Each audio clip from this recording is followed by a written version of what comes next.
इस प्रश्न को यूपीएससी के जियोग्राफी ऑप्शनल में 2020 में प्रश्न पूछा गया था।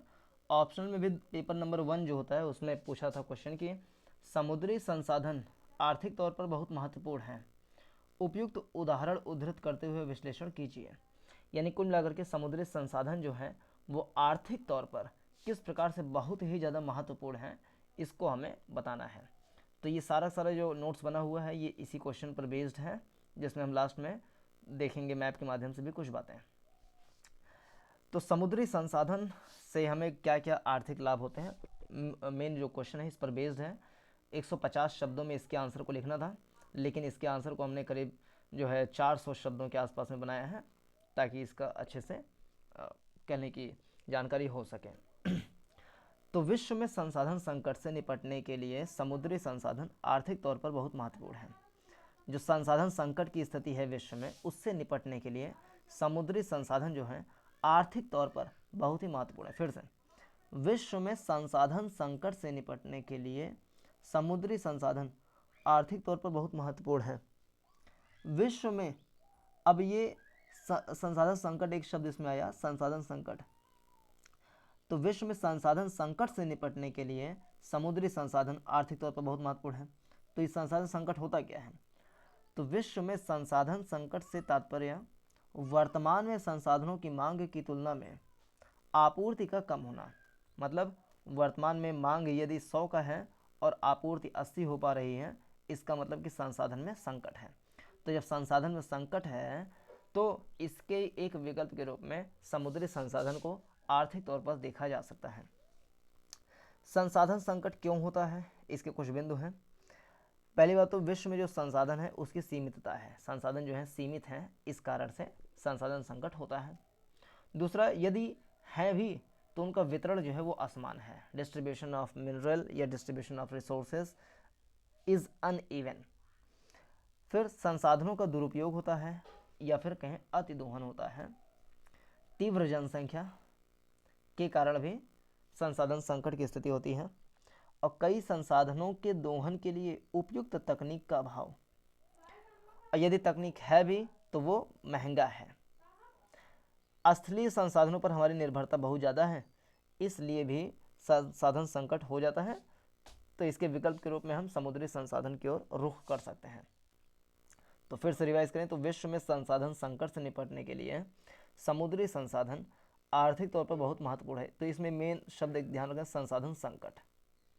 विश्व में संसाधन संकट से तात्पर्य वर्तमान में संसाधन की मांग की तुलना में आपूर्ति का कम होना है। तो संसाधन संकट क्यों होता है कि आपूर्ति कम क्यों होती है? तो इसका एक कारण है विश्व में संसाधनों की सीमितता, संसाधनों का असमान वितरण, संसाधनों का दुरुपयोग एवं अतिदोहन, तीव्र जनसंख्या, कई संसाधनों के दोहन के लिए उपयुक्त तकनीक का अभाव, तकनीकी का महंगा होना, स्थलीय संसाधनों पर निर्भरता अधिक होना। समुद्री संसाधनों का आर्थिक तौर पर क्या भूमिका है, इसको बिंदुवार तरीके से देख लें। समुद्री संसाधन जो है आर्थिक रूप में कैसे उपयोगी हो सकते हैं? तो इसमें देखें, विश्व में जो संसाधन संकट है उसमें से एक संकट है खाद्य संसाधन संकट, और फिर ऊर्जा संसाधन संकट ये भी है। तो खाद्य संसाधन संकट से निपटने के लिए हम क्या कर सकते हैं? महासागर जो है संपूर्ण पृथ्वी का 71% भाग पर हैं, जो खाद्य पदार्थों का प्राचीनतम स्रोत है। अतः खाद्य संसाधन संकट या जैविक संसाधन संकट से निपटने के लिए महासागरीय जैविक संसाधनों का प्रयोग किया जा सकता है।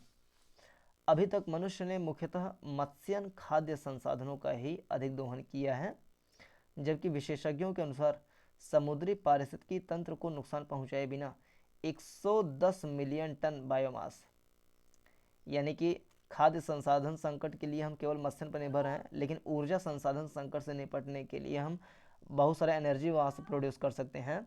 बायोमास एनर्जी जो है हर साल करीब 110 मिलियन टन जो है बिना समुद्री पारिस्थितिकी तंत्र को नुकसान पहुंचाए बिना जो है 110 मिलियन टन बायोमास एनर्जी हम प्रतिवर्ष जो है प्रोड्यूस कर सकते हैं। 110 million ton biomass, 110 million ton biomass energy हम प्रोड्यूस कर सकते हैं हर साल।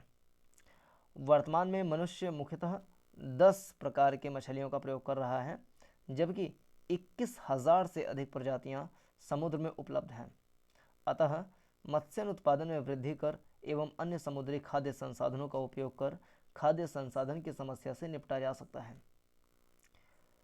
इसके अलावा ऊर्जा संसाधन संकट भी है।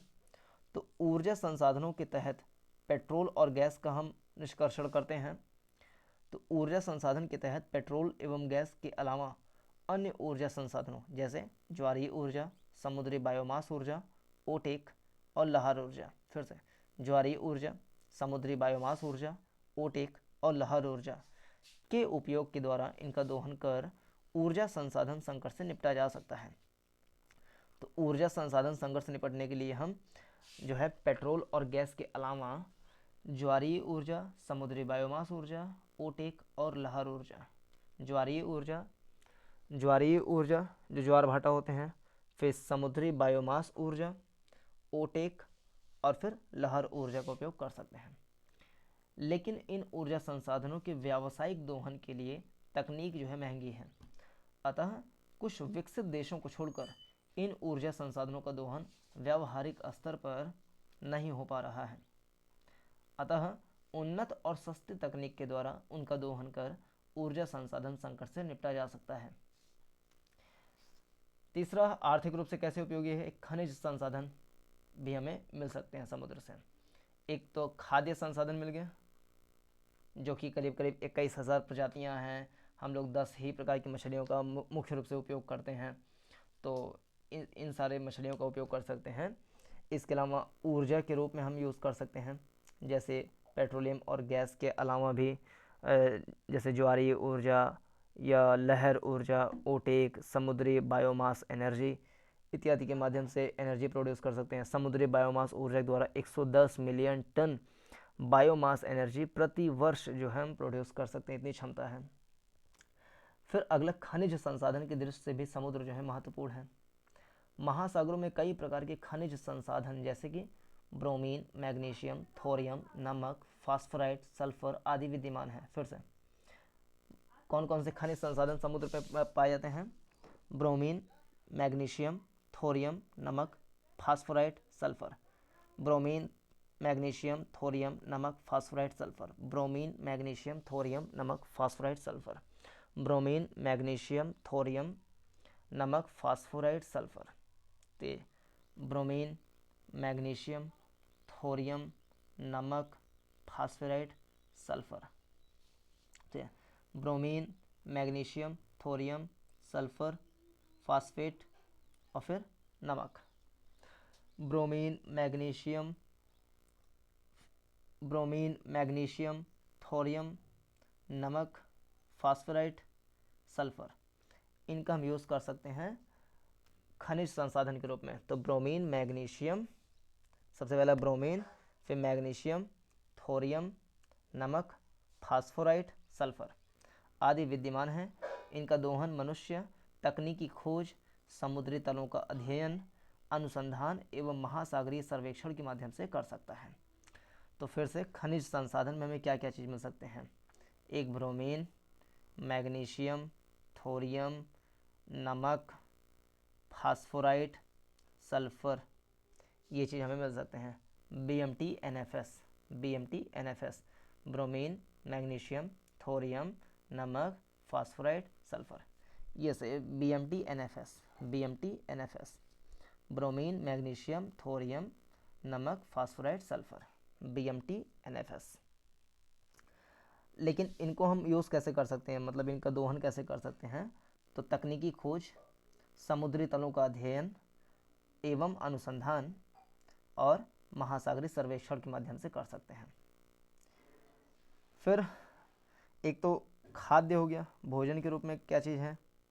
फिर ऊर्जा हो गया, ऊर्जा के बाद खनिज हो गया, खनिज के बाद जल के बहुत बड़ा संसाधन है समुद्र, और जल के बाद देखेंगे कि किस प्रकार से अंतर्राष्ट्रीय व्यापार के लिए भी महत्वपूर्ण है। तो 5 चीज़ें हैं: खाद्य, ऊर्जा, खनिज, जल और व्यापार। खाद्य, ऊर्जा, खनिज, जल, व्यापार। तो जल के रूप में देखें तो महासागरीय जल को स्वच्छ जल में परिवर्तन करके जल संसाधन संकट से निपटा जा सकता है, परंतु अभी तकनीक महंगी होने के कारण इसका व्यावहारिक उपयोग नहीं हो पा रहा है। अब देखें, व्यापार की दृष्टि से समुद्र बहुत ही महत्वपूर्ण है। भारत के सकल अंतर्राष्ट्रीय व्यापार का लगभग 95% समुद्री मार्गों द्वारा ही संपन्न होता है, जिस कारण यह भारतीय विदेश व्यापार की ऋण और आर्थिक वृद्धि का एक महत्वपूर्ण नियामक है। तो भारतीय विदेश व्यापार की ऋण किसे कहते हैं? तो समुद्री व्यापार को कहते हैं भारतीय विदेश व्यापार की ऋण, क्योंकि भारत का सकल अंतर्राष्ट्रीय व्यापार का 95% जो है समुद्रों के माध्यम से होता है। भारत में 13 प्रमुख पत्तन हैं और 200 जो हैं छोटे छोटे पत्तन हैं। इन 13 प्रमुख पत्तनों पर जो है केंद्र सरकार का सीधा नियंत्रण होता है और छोटे पत्तनों पर संबंधित राज्य की सरकारों का नियंत्रण होता है। 13 पत्तन में से 6 पत्तन जो है पश्चिमी तट पर हैं, 6 पत्तन पूर्वी तट पर हैं, 1 पत्तन अंडमान निकोबार पर है, पोर्ट ब्लेयर। तो जो 6 पत्तन हैं उनको देख लें, जिनमें से कांदला जो है, जिसको कराची के विकल्प के रूप में किया गया था, देखिए यहाँ पे उसका पश्चिम प्रदेश, हिंटरलैंड। जैसे कि मान लीजिए कि एक बंदरगाह है, तो बंदरगाह कितने एरिया के सामानों को इसमें अपने में शामिल करता है, उसको बोलते हैं पश्चिम प्रदेश। पश्चिम प्रदेश बोले ये इंग्लिश में हिंटरलैंड बोले, तो इसका मतलब ये होता है कि किसी बंदरगाह में जो सामान उतारा या भेजा जा रहा है, मुख्य रूप से जो उतारा जा रहा है, वो किन किन क्षेत्रों से सामान को लेकर के आया जाता है, फिर वहाँ पे एक्सपोर्ट किया जाता है, तो उसको बोलते हैं पश्चिम प्रदेश। तो कांदला बंदरगाह जो है गुजरात में पड़ता है।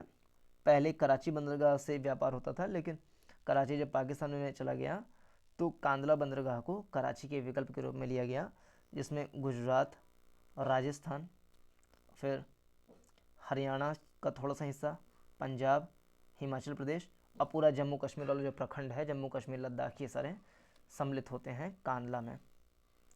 फिर दूसरा है मुंबई बंदरगाह, जो कि भारत का बहुत ही पुराना बंदरगाह में इसको गिना जाता है। मुंबई बंदरगाह को मुंबई जो है भारत के पश्चिमी तट का सबसे बड़ा और सबसे महत्वपूर्ण बंदरगाह है। इसे ब्रिटिश शासकों के द्वारा 1672 में सूरत बंदरगाह के सब्स्टिट्यूट के रूप में विकसित किया गया था। ये मुंबई बंदरगाह एक प्राकृतिक बंदरगाह है। इसकी औसत गहराई 12 मीटर है। इसका जो विशाल पृष्ठ प्रदेश, जिसको हिंटरलैंड कहते हैं या पश्चिम प्रदेश, क्या क्या है, तो उसमें महाराष्ट्र है, फिर मध्य प्रदेश है, थोड़ा सा गुजरात का भी हिस्सा है, फिर आगे और ऊपर देखें तो पूरा ये राजस्थान का पूर्वी हिस्सा है, आधा हरियाणा हो गया, पश्चिमी उत्तर प्रदेश, दिल्ली, आधा उत्तराखंड, ये सारे इसके पश्चिम प्रदेश हैं मुंबई के। यहाँ से मुख्य रूप से कपास के सामान, सूती धागा, बिजली का सामान, मशीनरी, वाहन का निर्यात, ये सब किया जाता है मुंबई से। और इसी के कुछ नीचे जो है जवाहरलाल नेहरू बंदरगाह है। जवाहरलाल नेहरू बंदरगाह मुंबई बंदरगाह के दक्षिण में है, करीब 14 किलोमीटर दक्षिण में है। ऊपर मुंबई है, उसके 14 किलोमीटर नीचे जवाहरलाल नेहरू बंदरगाह है, जिसे न्हावा शेवा बंदरगाह भी कहा जाता है। न्हावा शेवा बंदरगाह इसे इसलिए विकसित किया गया क्योंकि मुंबई से ज़्यादा ट्रैफिक हो जाता था, इसलिए न्हावा शेवा को विकसित किया गया। और ये भारत का सबसे बड़ा कंटेनर पोर्ट है। न्हावा शेवा जो है जवाहरलाल नेहरू वाला, ये भारत का सबसे बड़ा कंटेनर पोर्ट है। भारत का सबसे बड़ा कंटेनर पोर्ट है जवाहरलाल नेहरू वाला। फिर आए तो मार्मागांव। ये मार्मागांव जिसमें गोवा, फिर कर्नाटक का कुछ हिस्सा, ये सब सम्मिलित होता है, तो मार्मागांव है ये। मार्मागांव अगर देखें तो गोवा के जो एस्चुरी है उसके प्रदेश में स्थित है ये, और लौह अयस्क निर्यातक बंदरगाह है ये। यहाँ से लौह अयस्क का निर्यात किया जाता है। फिर एक है न्यू मंगलौर। मार्मागांव गोवा में, न्यू मंगलौर जो है कर्नाटक में है। और न्यू मंगलौर जो है पहले ओल्ड मंगलौर था, उसके स्थान पर न्यू मंगलौर को विकसित किया गया कर्नाटक के तट पर। इसे पुराने मंगलौर बंदरगाह से 9 किलोमीटर उत्तर विकसित किया गया। इसका उद्घाटन 1975 में किया गया था, न्यू मंगलोर का। यह बड़ी रेल लाइन और राष्ट्रीय राजमार्ग 17 के द्वारा मुंबई से जुड़ा भी हुआ है। फिर आ जाएं तो कोचीन बंदरगाह है जो कि केरल में पड़ता है। कोचीन बंदरगाह मुख्य रूप से जो वेलिंगटन एक द्वीप है उस पर स्थित है। भारत के केरल तट पर जो वेलिंगटन द्वीप है उस पर स्थित ये एक प्राकृतिक बंदरगाह है कोचीन, और ये पूरे साल जो है कार्यशील रहता है। यहाँ भारत का सबसे बड़ा पोत निर्माण कारखाना भी है जिसको कोचीन शिपयार्ड जो बोला जाता है, कोचीन शिपयार्ड लिमिटेड, यहीं पर है। भारत का सबसे बड़ा पोत निर्माण कारखाना है। फिर आ जाएं पूर्वी तट पर तो न्यू तूतीकोरिन है। न्यू तूतीकोरिन एक है। तमिलनाडु तट के न्यू तूतीकोरिन बंदरगाह का विकास पुराने तूतीकोरिन बंदरगाह से लगभग 8 किलोमीटर दक्षिण में किया गया है। फिर देखें तो एक है चेन्नई, एक है एन्नौर। सबसे ज़्यादा बड़े बंदरगाह कहाँ पर हैं तो तमिलनाडु में ही। तमिलनाडु में एक देख लिए न्यू तूतीकोरिन, फिर एक चेन्नई भी है, एक एन्नौर भी है। एन्नौर जो है चेन्नई के उत्तर में है, इसको ध्यान में रखें। एन्नौर उत्तर में है, चेन्नई दक्षिण में है, लेकिन दोनों ही हैं तमिलनाडु में ही। एन्नौर की अगर हम बात करें तो चेन्नई से लगभग 20 किलोमीटर उत्तर में स्थित है एन्नौर वाला, और ये एक प्राकृतिक बंदरगाह है। लेकिन जो चेन्नई है वो प्राकृतिक बंदरगाह नहीं है, वो चेन्नई वाला बंदरगाह कृत्रिम बंदरगाह है। यहाँ देखें, चेन्नई बंदरगाह कृत्रिम बंदरगाह है जबकि एन्नौर प्राकृतिक बंदरगाह है। एन्नौर बंदरगाह जो है चेन्नई से करीब करीब 20 किलोमीटर उत्तर में है। और फिर चेन्नई की बात अगर करें तो तमिलनाडु ये जो है कृत्रिम बंदरगाह है और इसकी गहराई 16 किलोमीटर है, जबकि एन्नौर की गहराई जो है 20 मीटर है। 20 किलोमीटर जो है चेन्नई से 20 किलोमीटर उत्तर में है एन्नौर वाला, और प्राकृतिक बंदरगाह है। इसके बारे में जानें। एन्नौर जो है प्राकृतिक बंदरगाह है, चेन्नई जो है कृत्रिम बंदरगाह है। और चेन्नई वाले की जो गहराई है वो 16 मीटर है, कृत्रिम है 16 मीटर गहरा है ये। उसके बाद इसके उत्तर में आंध्र प्रदेश में एक है, इसका नाम है विशाखापत्तनम। विशाखापत्तनम जो है ये भी, इसको 1933 में विकसित किया गया था और ये देश का सर्वश्रेष्ठ प्राकृतिक बंदरगाह है। देश का सर्वश्रेष्ठ प्राकृतिक बंदरगाह कौन सा है तो विशाखापत्तनम है। अब ऊपर आए इसके तो पाराद्वीप यहाँ मिल जाएगा, ओडिशा में पाराद्वीप की अगर बात करें तो ये ओडिशा के तट पर है और देश का सर्वाधिक गहरे जल का बंदरगाह है। इसका उद्घाटन 1966 में किया गया था। फिर एक है कोलकाता हल्दिया बंदरगाह। भारत का एकमात्र ऐसा बंदरगाह जो नदी के तट पर है, उसका नाम है कोलकाता। तो ये इस प्रकार से इसमें हमने देख लिया सारी चीज़ें। समुद्री संसाधन किस प्रकार से महत्वपूर्ण है तो एक खाद्य की दृष्टि से देखा जाए, खाद्य करीब हम 10 मछलियों का प्रयोग करते हैं, 21,000 और भी प्रजातियां हैं जिनका हम उपयोग कर सकते हैं। दूसरा, ऊर्जा संसाधन के रूप में हम पेट्रोलियम और गैस का यूज़ करते हैं, जबकि जो ओटेक, फिर ओटेक हो गया, लहर ऊर्जा, ज्वारीय ऊर्जा, समुद्री बायोमास एनर्जी, इन सब का यूज़ करके हम बायोमास एनर्जी जो है उससे 11 मिलियन टन बायोमास एनर्जी प्रति वर्ष हम प्राप्त कर सकते हैं। तो खाद्य हो गया, ऊर्जा हो गया, फिर तीसरा देंगे तो खनिज हो गया। खनिज में हमने देखा था ब्रोमीन, मैग्नीशियम, थोरियम, नमक, फिर फास्फोराइट, फिर ऐसे करके हमने देखा था जो खनिज की दृष्टि से महत्वपूर्ण थे। फिर से अगर देखें तो यहाँ पर खनिज संसाधन में ब्रोमीन, मैग्नीशियम, थोरियम, नमक, फास्फोराइट, सल्फर, ये सारी चीज़ें थी। लेकिन इनका दोहन कैसे हो सकता है तो तकनीकी खोज करना पड़ेगा, समुद्री तलों का अध्ययन करना पड़ेगा और महासागरीय सर्वेक्षण करना पड़ेगा। तो ये हमने इस वीडियो में जो है इस प्रश्न को डिस्कस कर लिया। तो इसमें इतना ही। पूरा देखने के लिए धन्यवाद। नमस्कार, जय हिंद।